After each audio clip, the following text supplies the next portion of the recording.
আপনি কি জানেন বাংলা সিনেমার নায়ক মারা যাবার সময় নায়ক বলবে, মা আমার যাবার সময় হয়েছে, বিদায়। মা বলবে, বাবা তোর কিচ্ছু হবে না, তোকে আমরা হাসপাতালে নিয়ে যাব, তোর কিচ্ছু হবে না। তখন নায়ক বলবে, না মা, আমার দিন শেষ। বোন, তুই ইউসুফকে বিয়ে করিস, ও অনেক ভালো ছেলে, ও তোর অনেক খেয়াল রাখবে।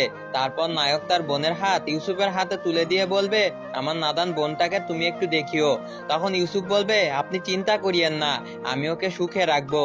এখন আগে আপনাকে হাসপাতালে নিয়ে যেতে হবে। নায়ক বলবে, না, আমার দিন শেষ। তখন নায়কের বাবা বলবে, এইসব কথা বলিস না, তোর কিচ্ছু হবে না। নায়ক বলবে, বাবা আমি তোমার প্রতি অনেক অন্যায় করেছি, পারলে আমাকে ক্ষমা করে দিও। বাবা বলবে, তোর প্রতি আমাদের কোনো রাগ নেই বাবা।